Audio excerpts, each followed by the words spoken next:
inventario es el registro documental de bienes y objetos de una persona física o una comunidad, realizado con mucha precisión y prolijidad en la plasmación de los datos. También hablamos de inventario cuando evaluamos lo que ha hecho una persona a lo largo de su vida, en momentos cruciales de su existencia, recordándolos y valorándolos. Nuestro inventario es un pausado andar por patios soleados y cálidos cuartos, de recuerdos y de presentes.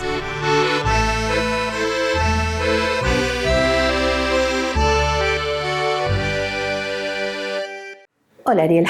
Hola, ¿cómo estás, Flor?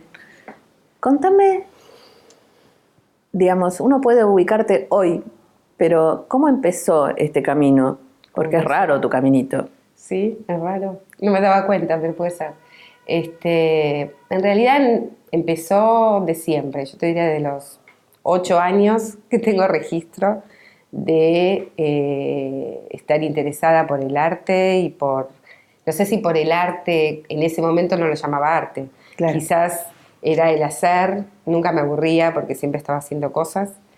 Y incluso iba a la casa de mi abuela, donde no había materiales de arte, lo que se llama ni pinturas, y entonces pintaba con tierra, pintaba con flores, pintaba con lo que había, con papas, con cualquier cosa, dibujaba, pero con lo que había, con lo que había, ni se me ocurría que podía traer un lápiz, un marcador, algo, porque bueno, me arreglaba con las cosas que había, o sea, esto de, quizás viene de esa época, de trabajar con el resto, con lo que hay, ¿no? Con las posibilidades.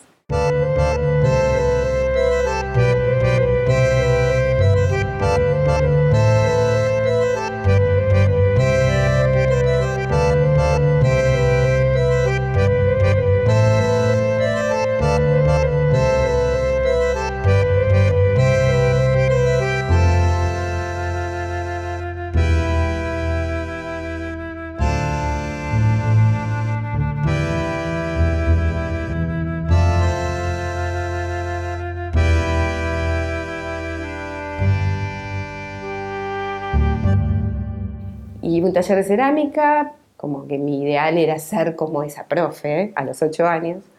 Había hecho unas vasijas y escucho que se rompe algo que yo había hecho entre mi mamá y mi hermano, se les cae y se les rompe. Yo me despierto y digo, espero que me lo cuenten, que me digan qué pasó, y nadie me decía nada. Era algo que iba a quedar como oculto, les daba miedo, no sé. Y eso del ocultamiento en ese momento hizo que yo agarre un plato de la mesa y lo tire al piso. Así, sin hablar. Una loquita importante, ya a los 8. Agarré un plato y lo tiré al piso. Como que en ese momento no tuve registro. Creo que después dije, eso que había hecho tiene que ver con lo que sigo haciendo, que es romper el silencio no con palabras, sino con hechos, o con obras, o con objetos, como era el plato. Y bueno, acá hay algo que se está ocultando, ¿no? Y eso me parece que marcó y sigue marcando algo que sigue estando en mí, que es esto de tratar de desocultar,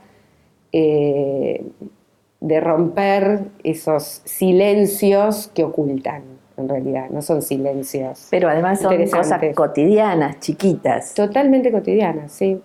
Y creo que sí, seguí por ahí también, ¿no? Con lo cotidiano, con lo que sucede dentro de la casa, que a veces no son grandes cosas, pero son las cosas que nos van como modificando como personas y bueno, era época de dictadura en Argentina y por más que yo era chica, estaba en el aire. Uh-huh. Esto estaba en el aire y estaba en palabras como el silencio es salud, como esos eslogans que a mí me parecían raros. Otra vez el silencio, otra vez hay algo que esto es salud. O sea, a mí había algo que no me cerraba sin poder ponerlo en palabras, pero no sabía qué pasaba, pero era raro. En mi casa también había un silencio que tenía que ver con no poder hablar porque estaba la tele prendida, que hoy sería el celular, digamos. Esta falta de comunicación, la falta de palabra otra vez.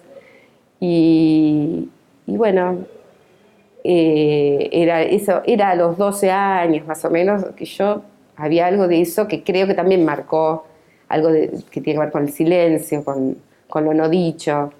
Contame de esta obra. ¿Qué son las fechas? ¿Qué son las fechas? ¿O no se tiene que decir? Sí, se puede.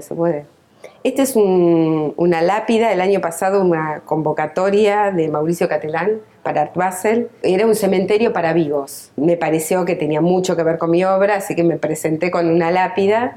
Estaba yo, Ariela Naftal. Y las fechas que me preguntabas tienen que ver justamente con nacimientos y muertes, las dos cosas. Porque yo creo que hay algo de en el transcurrir de la vida hay momentos que uno siente que te refundan. Que te refundan, sí, tal cual. Momentos de muerte y momentos de renacer. Bueno, el primero tiene que ver con mi nacimiento real, después con el 78, que tiene que ver con la dictadura y con algo que se muere, que es un poco la infancia y un poco darme cuenta que bueno, las cosas que pasaban, ¿no? Yo creo que ahí empecé a tomar conciencia de lo que pasaba en el país. El 5 de mayo es la fecha que falleció mi mamá, que un poco hay una parte de mí que también muere. Y la última es la fecha que yo calculé que sería la edad que yo voy a tener cuando mi mamá falleció. O sea, si yo me muero a la misma edad que mi mamá, es esa fecha. Cuando muere mi mamá, y creo que pasa, después preguntándole a otra gente también le pasó lo mismo, uno se proyecta en los padres. Y cuando uno pasa la edad, transcurre la edad que tuvieron nuestros padres cuando fallecieron, uno dice, bueno, la pude pasar. Es como si uno se puede proyectar hasta ese momento. Claro. Entonces esa sería la fecha que yo, cuando murió mi mamá, dije, bueno, me quedan 30 años. A ver qué voy a hacer en estos 30 años. Sentí que la finitud se hacía presente. Tomar conciencia de la finitud para mí fue un cálculo de esa fecha. Y bueno, y yacen los restos del silencio, que sería el epitafio, porque bueno, esos fragmentos de platos que yo te hablaba antes, esos platos cortados, porque no están rotos, sino que son fragmentos, marcan los restos del silencio. Quizás por eso el blanco también aparece otra vez como el silencio, el vacío, los platos vacíos, sin comida. Y bueno, esa es la lápida en mi memoria viva. Claro.